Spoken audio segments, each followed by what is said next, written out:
வெண்முரசு. கிராதம் 52. வாசிப்பது சந்தீப். இந்திரதுவஷ்டம் என்னும் வேள்வியை இயற்றும் முறையை இல்லத்தில் அமர்ந்திருந்து முதிய வைதிகர் தன் உடலுக்குள்ளாகவே மூச்சுடனும் நாடித்துடிப்புடனும் கலந்து ஒலித்து மென்குரலால் சொல்ல 7 வைதிகர் அதனை குறித்தெடுத்தனர். முற்றிலும் புதிய சடங்குகள் கொண்டதாக அது இருந்தது. தந்தையே, இவ்வேள்விச் சடங்குகள் பெரிதும் மாறுபட்டிருக்கின்றனவே என்றார் சலஃபர். இவை மாகேந்திரம் எனப்படும் தொன்மையான வேதமரபைச் சேர்ந்த சடங்குகள். வாரணமும் பிறவும் வந்து சேர்வதற்கும் முந்தையவை என்றார் முதிய வைதிகர். இடியோசையை தாளமெனக் கொண்டவை. விழைவையே பொருளென சூடியவை. மாகேந்திரம் மெல்ல வழக்கொழிந்து மகாவஜ்ரமென்றாகியது. தேவசிற்பியான துவஷ்டாவால் விண்ணவனுக்கு சமைத்து அளிக்கப்பட்டது மின்கதிர்ப்படை. வஜ்ரமேந்திய விண்ணவனை மானுடர் அதன் பின்னரே வழிபடலாயினர். வைரவாளின் வழி என்பது வென்று செல்வது. வருணனும் சோமனும் மித்ரனும் விஸ்வகர்மனும் துணை நிற்கும் இந்திரனின் சொல் அது. மின்னதிரும் நுண்தாளம் வேதத்திலமைந்தது அதன் பின்னரே என்றார் முதுவைதிகர். ஆயினும் இன்னமும் வடமேற்கே எஞ்சியிருக்கும் தொல்குடிகள் மாகேந்திர முறையிலேயே வேதத்தை ஆள்கின்றனர். ரிக்வேதத்தின் கிருஷ்ணபக்ஷத்தில் அது சற்று எஞ்சியிருக்கிறது. அவர் சொன்னவற்றைத் தேடி நாடு முழுக்க அலைந்தனர் அரசேவலர். வேள்விக்குரிய நெய்யும் 5 விறகும் 9 மணிகளால் ஆன அன்னமும் பாலும் தேனும் கொண்டு வந்து சேர்க்கப்பட்டன. 7 மலைகளிலிருந்து கஸ்தூரியும் கோரோசனையும் புனுகும் கொண்டு வரப்பட்டன.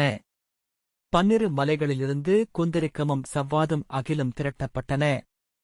18 மலைகளிலிருந்து தேனும் தினையும் கொம்பரக்கும் கொண்டு வரப்பட்டன. 3 வகை பொன்னும் 5 வகை பட்டும் ஒளிவிடும் 9 வகை அருமணிகளும் வேள்விக்களத்தில் கொண்டு வந்தமைக்கப்பட்டன. அரண்மனை முற்றத்தில் அமைந்த 1000 பந்தலில் மூவெறி மூண்டெழுந்து ஆடிய எரிகுளங்கள் அமைக்கப்பட்டன. வேதம் நிறைந்த வைதிகர் 101 சூழ்ந்தமர்ந்து வேள்விக்காவல் தெய்வங்களை அழைத்து தர்ப்பை மேல் அமரச் செய்து வேள்வியைத் தொடங்கினர். நுரைவாள் சுழற்றி இந்திரன் விருத்திரனைக் கொன்றபோது விழுந்த குருதித் துளிகள் காந்தள் மலர்களாயின. செம்பவள மணிகளாயின. இந்திரகோ பூச்சிகளாக உயிர்கொண்டன. காந்தளும் செம்பவளமும் இந்திரனுக்கு அவியாக்கப்பட்டது. இந்திரனால் பாதுகாக்கப்பட்டு மழைமாறா காடுகளின் புதர்களுக்குள் வாழும் குருதிப் பூச்சிகளைப் பிடித்து மூங்கில் குடத்தில் இட்டுக் கொண்டு வந்து வேள்விக்களத்தில் திறந்து வைத்து வேதம் முழக்கினர். அவை பறந்தெழுந்து அனலில் தங்களை அவியாக்கிக் கொண்டபோது வைதிகர் மாகேந்திரத்தின் தொன்மையான வேதவரிகளை முழங்கினர். அனல் சுருண்டு எழுந்து ஆம் ஆம் ஆம் என முழங்கியது. வெண்ணிற வேள்விப்புகை எழுந்து பந்தலுக்குமேல் முகிலென நின்றது. 12 நாட்கள் அவ்வேள்வி நிகழ்ந்தது. அன்னம் உண்டு போடப்பட்ட இலைகளும் தொன்னைகளும் குன்றுகளென எழுந்தன. அவிகொண்டு மயங்கி சிறகுகள் எடை கொண்டு தேவர்கள் வெண்டாடி விதைகளென தும்பிகளென தேன் சிட்டுகளென நகரெங்கும் விழுந்து சிறகு சரித்து மண் வருடிச் சுழன்றனர். அவிப்புகை உண்டு நனைந்த முகில்கள் கன்று முட்டிய காராம்பசு என மழை சொரிந்தன. மழைச்சாரல் அணைக்க நெய்யூற்றி மேலும் மேலுமென வேள்வித்தீயை எழுப்பினர் அந்தணர். நாளும் இரவும் கணமொழியாது வேதம் அதிர்ந்த காற்றில் சருகுகள் காயத்ரியில் மிதந்தன. இலைகள் அனுஷ்டிப்பில் ஆடின. இளங்காற்றில் துணிகள் உஷ்ணிக்கில் நெளிந்தன. சுவர்கள் தொட்டு வேதம் எனும் அதிர்வை உணர முடிந்தது. ஒவ்வொருவர் உள்ளச் சொல்லோட்டமும் வேதச் சந்தமென்றமைந்தது. சந்தமே வேதமென்பதால் அவை வேதச் சொல்லென்றாயின. வேதச்சொல் கொண்டு செய்யும் செயலெல்லாம் வேள்வியே என்பதனால் நகரம் மாபெரும் வேள்விக்கூடமாகியது. உண்ணுதல் அவியூட்டலாயிற்று. உழைத்தல் வேள்வி முத்திரைகளென்றாயிற்று. உறங்குதல் வேள்விக்குள் அமைதலென மாறியது. வேள்வியன்றி பிறிதேதும் நிகழாத அந்நகரில் தேவர்களாயினர் மானுடர். தங்களுக்குத் தாங்களே அருள் பொழிந்து கொண்டனர். 12வது நாள் முகில் இருண்டு திரண்டது. வானில் எழுந்தது ஐராவதம். மின்படை சுழன்று நகர்மேல் கடந்து சென்றது. ஒவ்வொரு கூழாங்கல்லிலும் தெய்வ விழிகள் மின்னி அணைந்தன. ஒவ்வொரு மாளிகையும் அமராவதியில் அமைந்திருக்கும் அதன் ஒளிவடிவின் தோற்றத்தைக் காட்டி அமைந்தது. வேள்விப் பந்தலின் கிழக்கு மூலை பற்றி எரியலாயிற்று. இந்திரனே வருக! தேவர்க்கரசே வருக! விழைவுக்கிறைவனே வருக! கண் 1000 கொண்ட காமத்தலைவனே வருக என்று வைதிகர் குரல் எழுப்பினர். வேள்வி மரமென நின்றிருந்த வேற்பலாவின் கிளை பற்றி இறங்கி கொழுந்துவிட்டு விழித்து நின்றாடி இந்திரன் கேட்டான், வேட்பர்களே, உங்கள் விழைவென்ன? சொல்க. கைதொழுது சலபர் சொன்னார், விண்ணவர்க்கரசே, இவர் இவ்வேள்வியை ஆற்றும் அரசர். இவரது விழைவுக்கெனவே இங்கு நிகழ்கிறது இந்த மாகேந்திரப் பெருவேள்வி. அரசனை நோக்கி சொல்க என்று இந்திரன் இடியோசையால் உரைத்தான். வேள்விக் காவலனின் பீடத்திலிருந்து எழுந்து கைகூப்பியபடி பங்காஸ்வன், விசைக்குள் உடல் கேட்டு உன்னை அழைத்தேன், விண்ணவர்க்கரசே என்றான். காம முழுமைக்கென்று இப்புவியில் பிறந்தேன் என்று என்னை உணர்கிறேன். காமத்தினாலன்றி மெய்மையையும் அறிய என்னால் இயலாது. உடலென்றான காமத்தை இளமையில் அடைந்தேன். நடுவயதில் உள்ளமென்றான காமத்தில் திளைத்தேன். இன்று காமமென்றேயான காமத்தை அறியும் கனிந்த நிலையிலிருக்கிறேன். இறுதி வாயில் திறக்கும் தருணத்தில் என் உடல் தளர்ந்துவிட்டது. இசை பெருகும் சூதனின் கையில் தந்தி தளர்ந்த யாழ் போல் ஆனேன். உன் அருள் கொண்டு என் உடல் மீண்டு எழ வேண்டும். காமத்தை முழுதறிந்து நிறைய என் உள்ளம் கொள்ளும் எழுச்சியை உடல் சூட வேண்டும். இந்திரன் தயங்கி சற்று நேரம் அனலென குழந்தாடிய பின் அரக்கு வெடிக்கும் ஒலியில் சொன்னான், முழுதறிய விழைகின்றாய், நன்று. மானுடனே, 3 மெய்நிலைகளை முழுதறிய இயலாதென்று அறிக.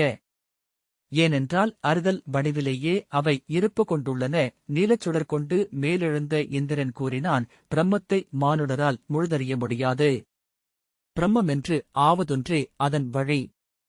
ஊழையும் முற்றறிய மானுடனால் இயலாது. பிரம்மத்தை அறிவதே அதன் வழி. அரசே, காமத்தை அறியவும் மானுடனால் இயலாது. காமத்தை அறிந்தவன் பிற இரண்டையும் அறிந்தவனாவான். கைகோப்பி நின்றாலும் உறுதி மாறாத பங்காஸ்வன் சொன்னான், இதுவன்றி பிறிதொன்றுக்குமாக நான் இங்கு எழவில்லை.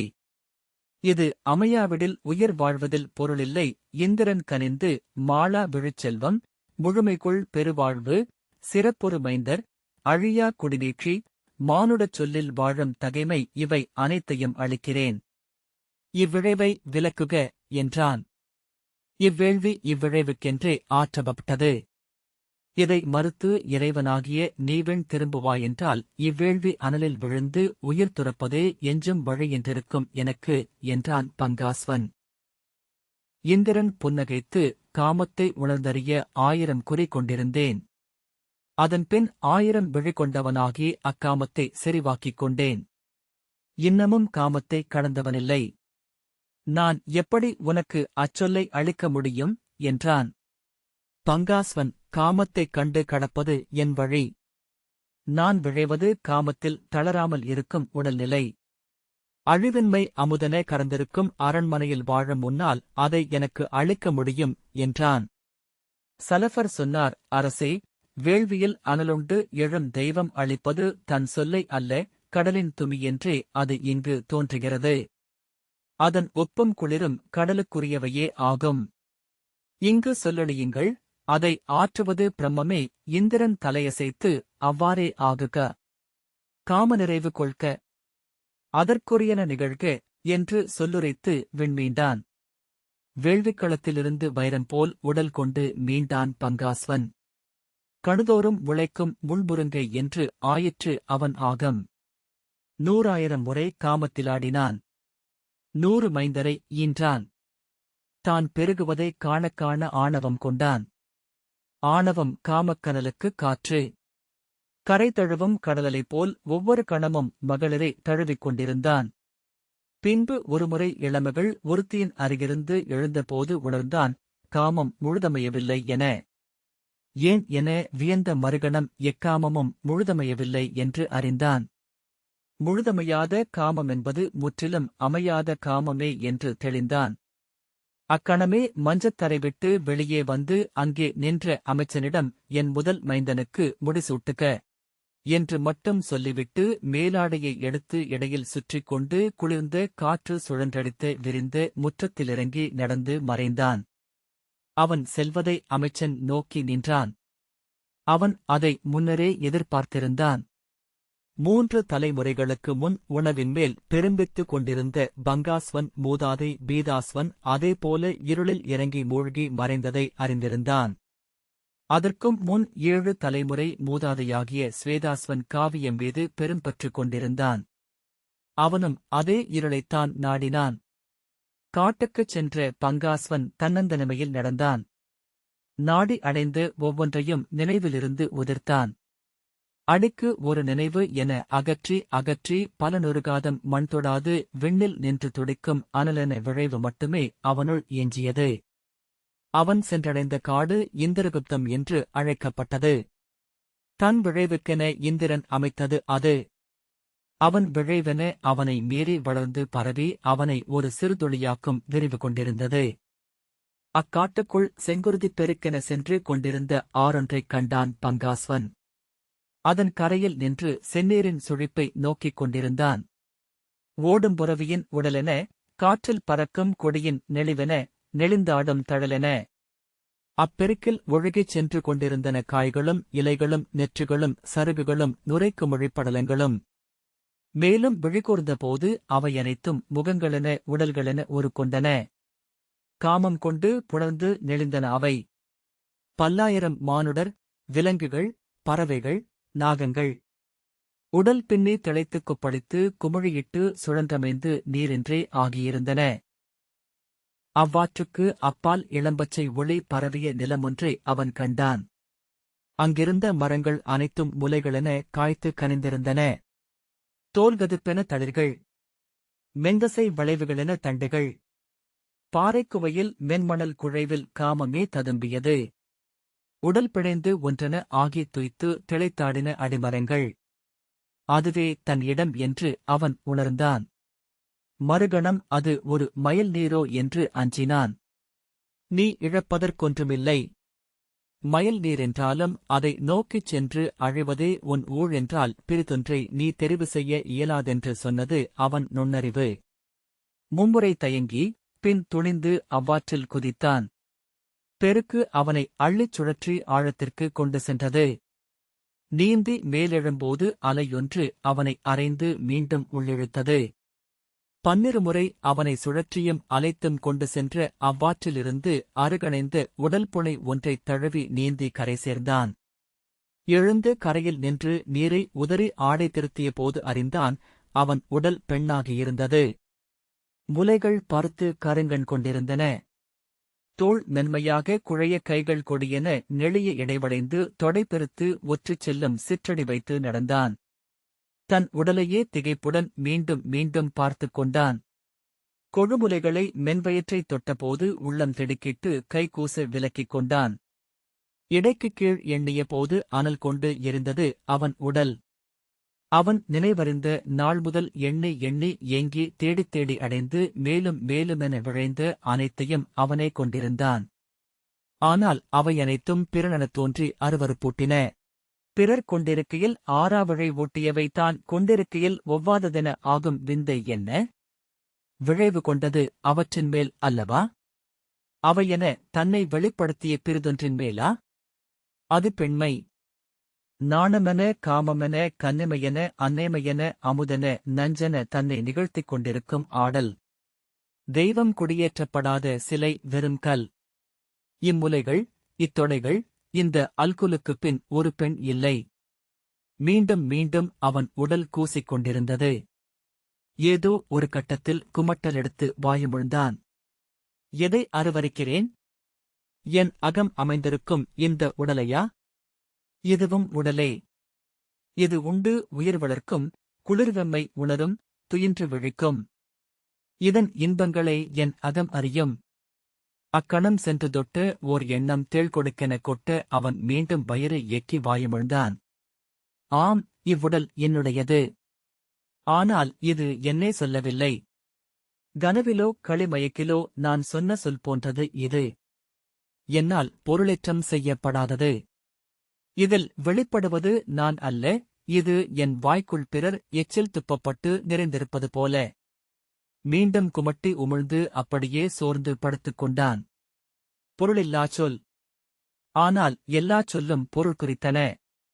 கனவிலும் களியிலும் சொன்ன சொற்களும் அவனுடையவை அல்லவா?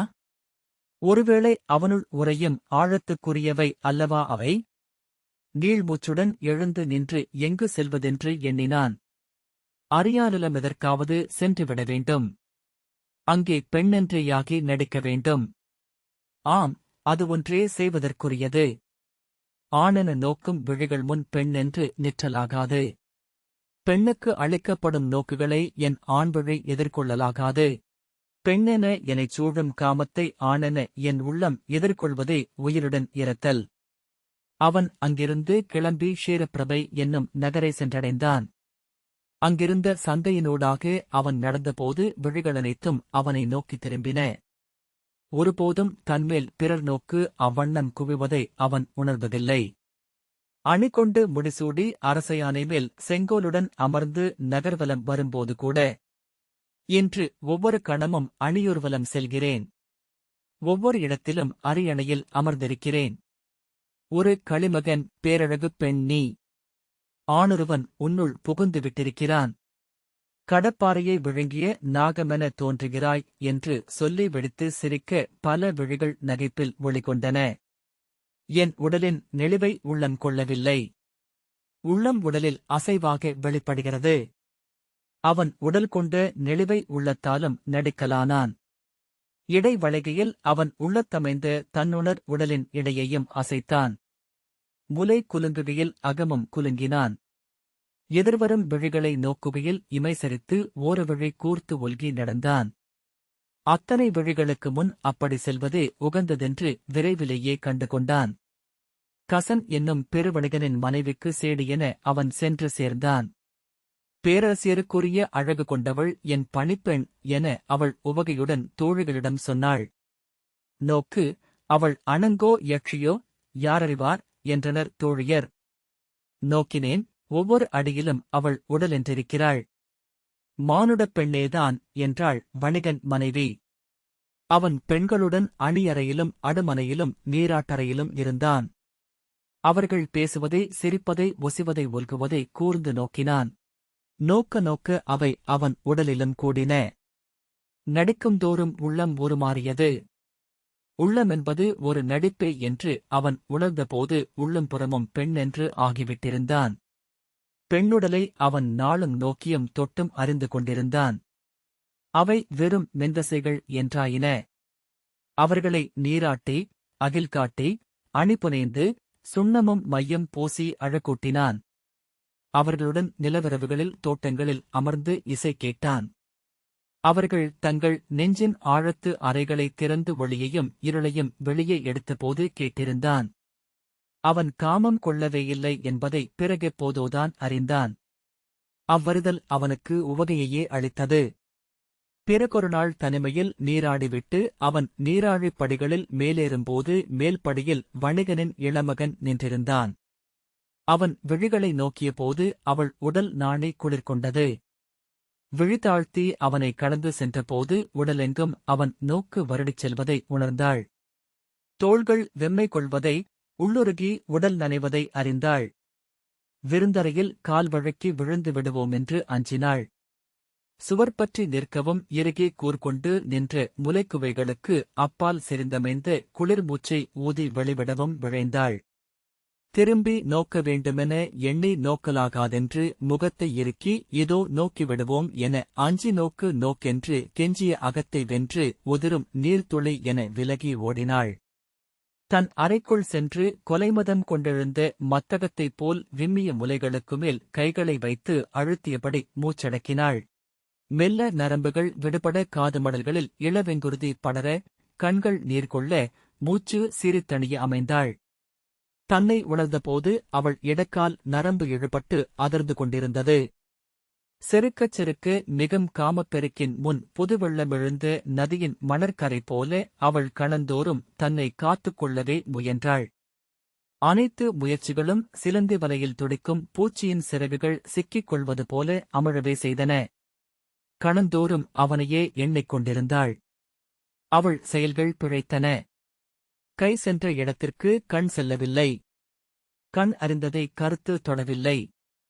அவன் முன் செல்லும் தருணத்தை 100,000 வகைகளில் நடித்துக் கொண்டாள். நடிப்புகள் சலித்து எழுந்து அவன் முன் சென்று நின்றுவிட எண்ணினாள். அந்நினைப்பே கூச தலையசைத்து முகம் சிவந்தாள். அந்நூறுக்கும் அப்பால் என அது நிகழ்ந்தபோது பதறி உடல் வியர்த்து முலைக்குவையிடையே சுடுவியர்வை எழுந்து பனித்து இதழ்கள் தடித்து விழிகள் தழைந்து தள்ளாடினாள். அவன் கேட்ட ஓரிரு சொல் வினாக்களுக்கு குழறி தழைந்த குரலில் மறுமொழி அளித்தபின் ஓடி தன் அறை மீண்டு அமர்ந்து நெஞ்சிடிப்பை கேட்டுக் கொண்டிருந்தாள். மூடப்பெண், அறிவிலாப்பேதை என தன்னையே சலித்துக் கொண்டாள். பிழைகளைந்து மீண்டுமொரு சந்திப்பை நிகழ்த்துவதைப் பற்றி கனவு கண்டபடி சேக்கையில் முலை புதைத்து விழுந்து கிடந்தாள். கூர்கொண்ட கனவு. முள்முனை மேல் பனித்துளி என நின்று நடுங்கியது அது. 7 நிறம் மின்ன வான் சூடி நின்றது. ஒருவன் அவளுள் பகுந்து விரிந்தான். அவன் இவனைப் போல் தோள் பெருத்தவன் அல்ல, முழவேந்திய பாணன். கண்களில் களிமயக்கு கொண்டவன். அவனோ நீண்ட உடல் கொண்டவன். நீண்ட கைகளில் நரம்புகள் பின்னியவன். வில்லவன். இவன் புறவிக் கடிவாளத்தைப் பிடித்து இழுத்து நிறுத்தும் சூதன். கரிய உடலில் வியர்வை வழிய ஒளிர்பவன். கூர்மீசை கொண்டவன் அவன். மெல்லுதடு அதிரும் இளமகன் இவன். அவன் குரல் முழவு. இவன் குரல் மயிலடவு. எங்கு கண்டேன் இவர்களை? எப்படி அள்ளிக்கொண்டேன்? ஏன் ஊறி எழுகிறார்கள் என் ஆழ்சனையில்? பின் குற்ற உணர்ச்சியுடன் புரண்டு படுத்து அவர்களை இணைத்து ஒற்றையுருவாக்கிக் கொண்டாள். 100 முகன். முகம்பெருகும் ஆண்மகன். முகம்பெருக்கி அவனைப் புணரும் முதலாற்றல் நான்.